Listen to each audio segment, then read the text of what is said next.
The 2026 election will take place on Saturday, the 7th of November. That's Prime Minister Christopher Luxon pushing play on election year. So let the games begin. I'm Alexia Russell, and today on The Detail, two of our favourite political reporters, Laura Walters and Thomas Coughlin, give us their takes on the likely policies, platforms, partnerships and, yes, the antics as politicians sharpen their knives and tongues. We are absolutely fired up and we are ready to go. The election cannot come soon enough. November the 7th. Election year. Looking forward to it? Look, would I say... It's a very complicated question. Elections are very interesting and they're great. We're so lucky to have them. You know, it's every day that goes by in the 21st century, I feel grateful to have a democracy. They are also incredibly stressful times for political journalists. So, I have a complicated relationship with elections. I love the idea of them, and they are great things. But for practical reasons, they are challenging.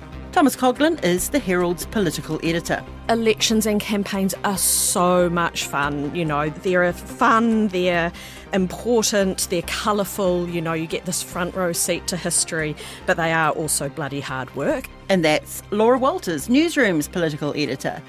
Today, we're going to cover the hot topics of the 2026 battle, including leadership questions and the tricky business of coalitions.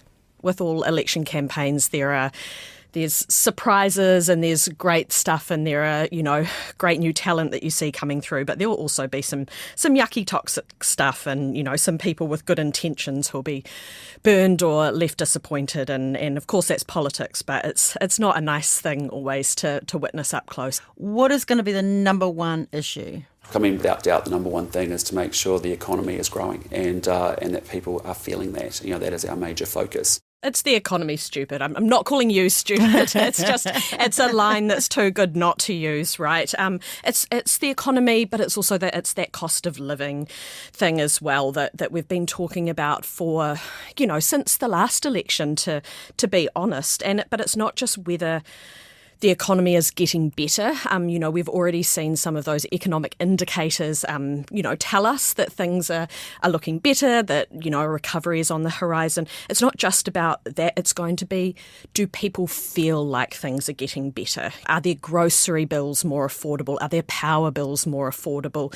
Do they feel like they can get ahead? Maybe they can buy that first home. They can actually put some savings away.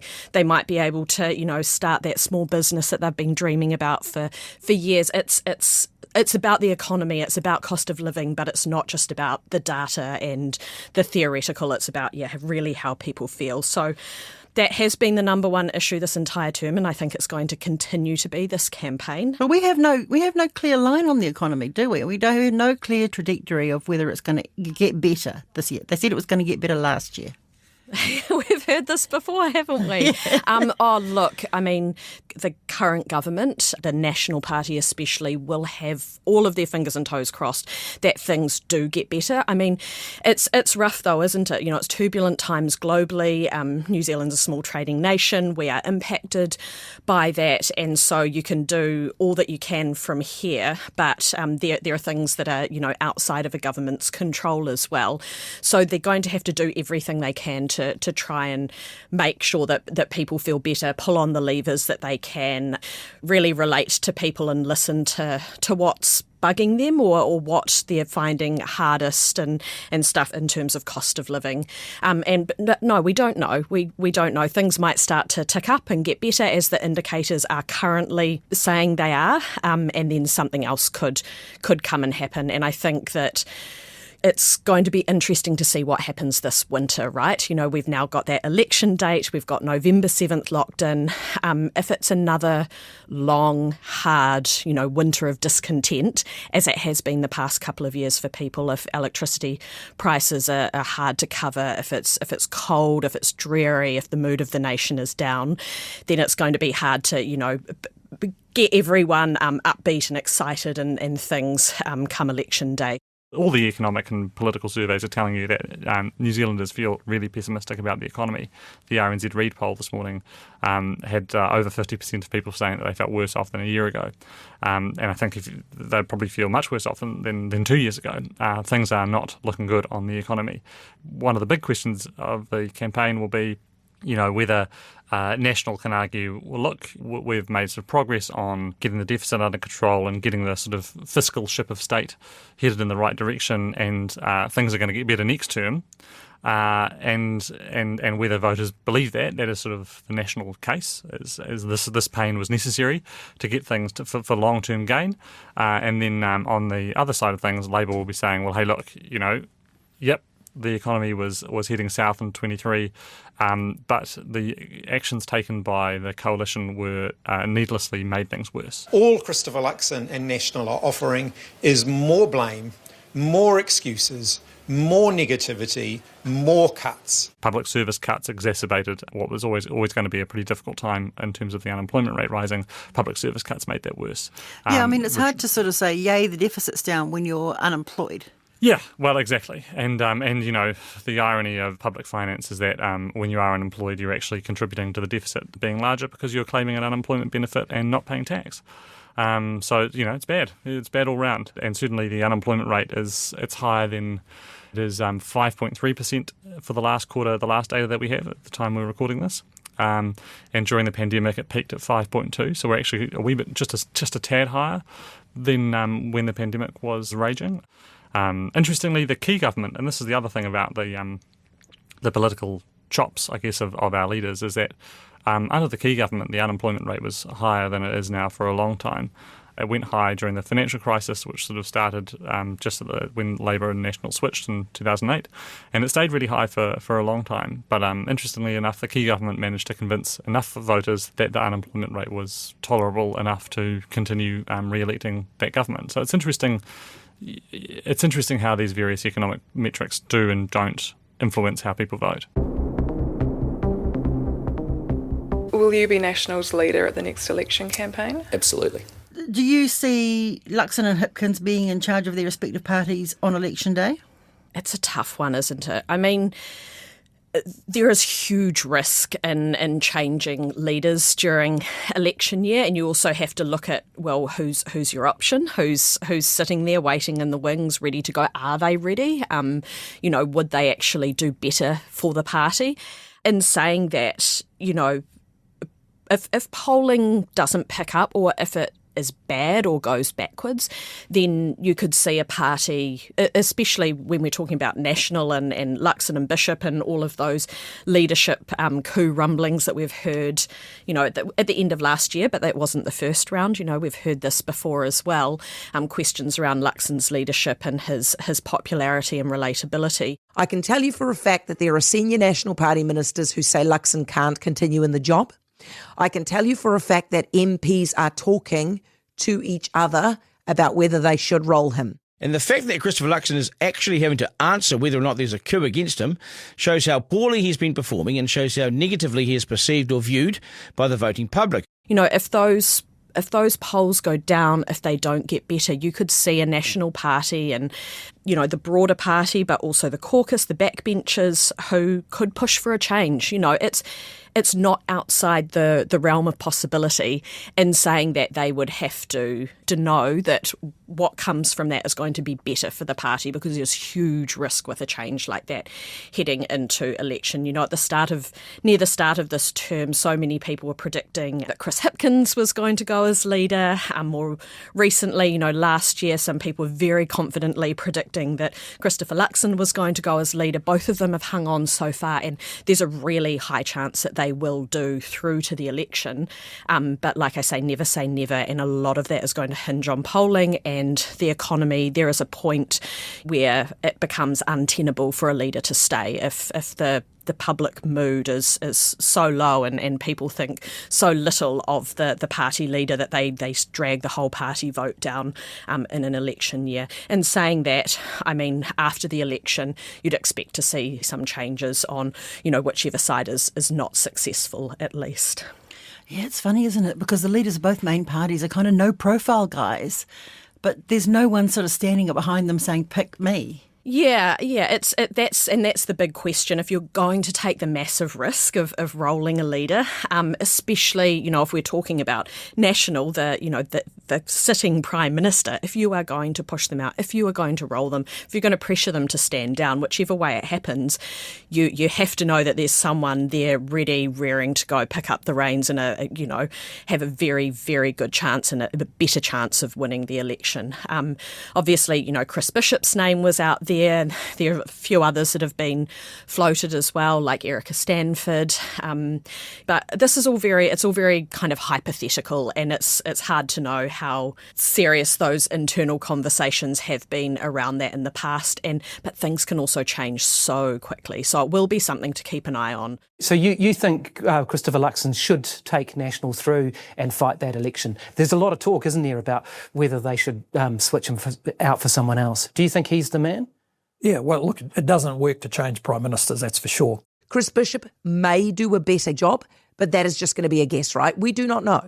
Chris Bishop probably at the moment realises that any destabilisation would probably hurt his reputation as much as it would burnish National's potential chances. So I think that sort of died away for now. But, if National fell like 5 points, if it looks very clear in all the polls that National might lose the election, then that question becomes very, very live again. We could be in for, a wee bit of a change there, but at this stage I would say probably not. One thing that's interesting, I think, when I was preparing for this, is I was looking back at the last few elections, and if Chris Hipkins and Christopher Luxon both make it to polling day as leader of their respective parties, it will be the first time since 2014 that the leaders who were the leaders of their party when the election was called, of the two major parties, actually made it to polling day. Who is waiting in the wings should Hipkins and Luxon, the Chris's, not make it to November the 7th? Well, this is actually a very interesting question. I'm very glad you asked this question. Because one prediction, which I feel is reasonably confident in the making, it's a bit of a weak one, is that whoever loses is in for pure hell in 2027. If the National Party loses, it will be the first one-term government ever that they have ever had. First one-term national government. Labor's had a couple. First one-term national government.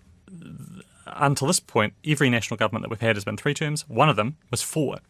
So this will be historic, an historic failure for the National Party. It will shake them to their core and completely rattle their idea of themselves. There will be blood, and we know from the 2020 experience that the National Party is never shy of bloodletting when it is in opposition and unhappy. So does Chris Bishop hang on for a little while? Or are people unhappy about this house price decline that he has sort of overseen as housing minister that he's been quite supportive of?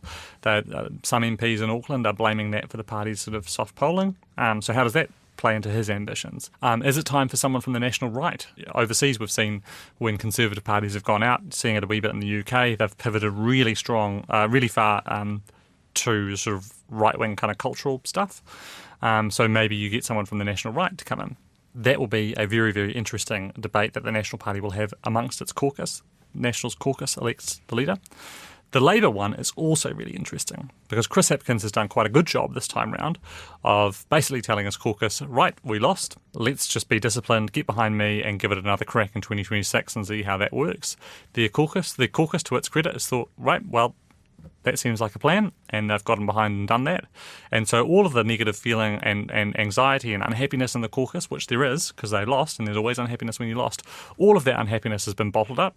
And if Chris Hipkins is wrong and Labour loses in 26, then the cork comes off that bottle and it explodes. And all of the sort of anxiety and grumpiness dating back all the way to Chris Hipkins's 2023 wealth tax decision, that comes out and it will engulf the party. And where things get really interesting for Labour is I would think that whoever loses the election will resign, that Christopher Luxon will resign and Chris Hipkins will resign if he loses, whichever one loses will probably resign. And for Labour is really, really interesting because Labour's rules would mean that if the leadership were contested, so if more than one person puts up their hand, the vote would go to the membership and the unions. And that would be the first time in 13 years, since 2014, that Labour members and unions have exercised their constitutional right to elect the leader. And that is really interesting because there will be people who couldn't vote, who were children in 2014, who will now be able to have their say for the first time in more than a decade over what their party looks like. And what happens then when the members in the unions finally get their hands on the leadership, and you can see from the last few years with Andrew Little resignation putting Jacinda in, Chris Hipkins managing to get in there uncontested so that it didn't go to the members for a vote back in 2013. The Labour caucus has been very, very keen to not involve the members and the unions in the selection of a leader, believing that members and unions typically choose people who are popular amongst themselves but perhaps less popular amongst marginal voters that Labour needs to win over to win. So this will be a really big event if Labour loses and there is a leadership election there.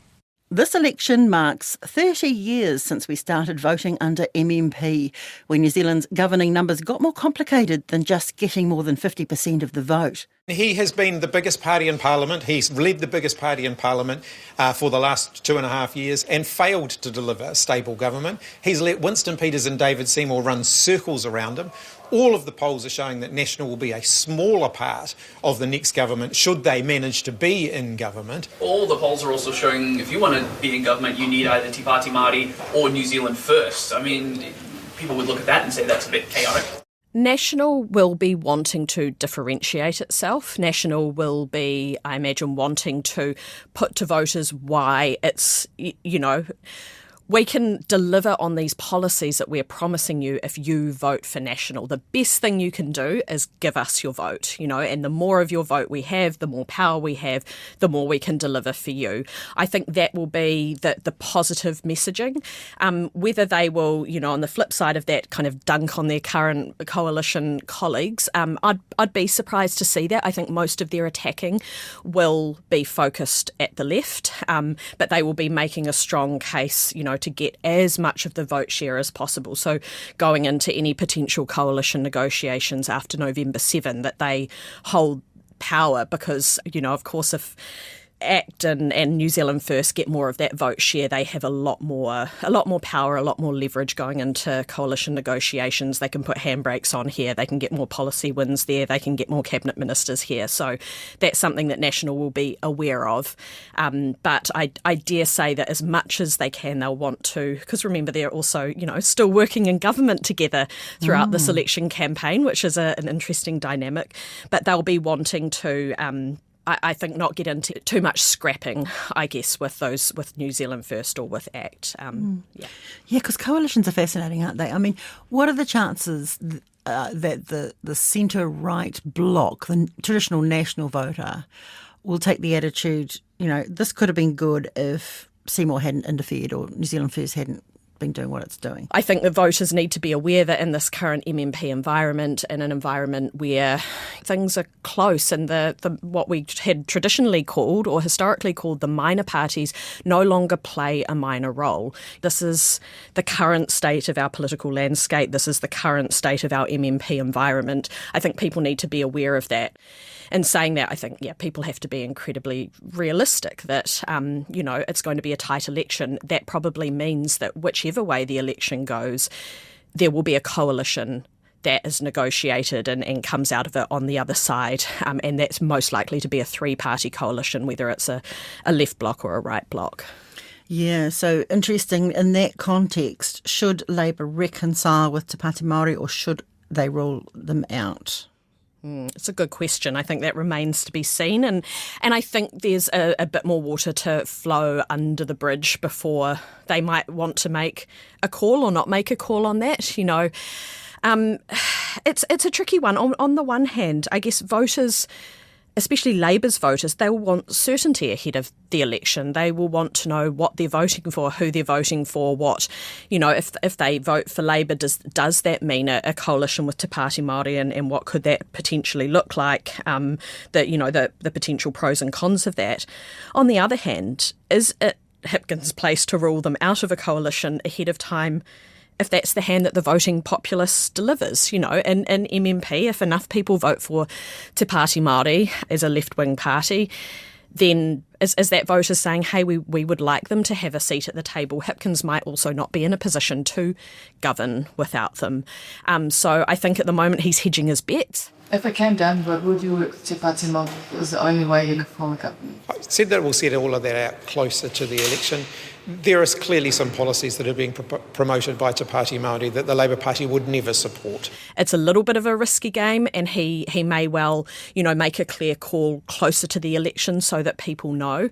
But it is, it's difficult and it's messy. And again, the reality is that he may come out of the election and he may not have a choice. He may, need both the Greens and Te Pāti Māori, especially on, the polling that we've seen so far in order to, form a coalition government on the other side of November 7.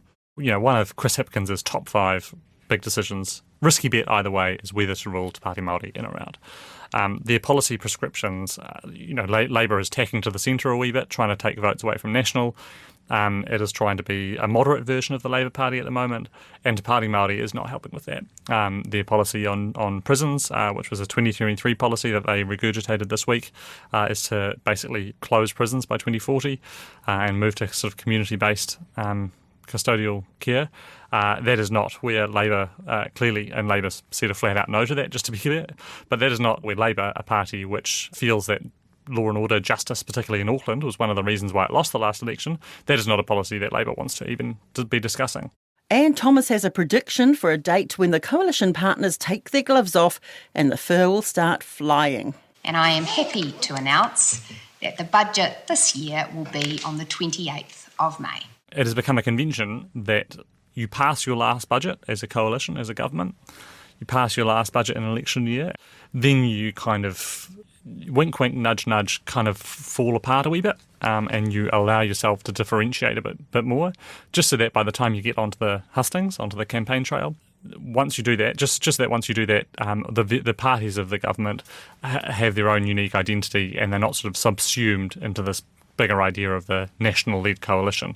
So ACT and New Zealand First will be, after Budget Day, I think, wanting to sort of spread their wings and take flight and differentiate themselves and step out from underneath the shadow of National. Now, what is interesting is I don't think it would be controversial to say that this coalition has probably been more boisterous when it comes to differentiating itself than coalitions past. And I think actually the Prime Minister has said that himself. He's again used something of a euphemism, I think, which was that this is the first truly MMP government, or words to that effect. And what that sort of descriptor papers over a little bit is the fact that this government has been quite internally disputatious since it was sworn in. And the 3 parties that comprise the coalition have fought hammer and tongs since day dot, almost. And that seems to have been a strategy on the part of all 3 parties, but particularly those 2 minor ones, ACT and New Zealand First, to keep their own separate identities in the coalition. And to be fair to those 2 parties, it has worked to a certain extent. Both parties are polling above 5%. New Zealand First, for the first time since it entered Parliament, it's the 3rd largest party in Parliament.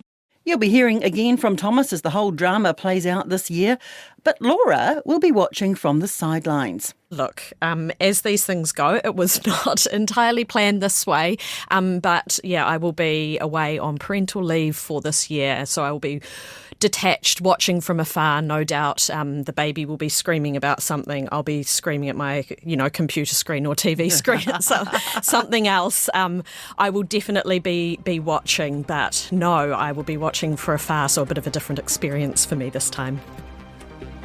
That's it for this week. The Detail is a newsroom production supported by RNZ and New Zealand On Air. Thanks to Newsroom's Laura Walters and the Herald's Thomas Coughlin. Phil Benge engineered this episode and Gwen McClure produced it. I'm Alexia Russell. Mā te wā.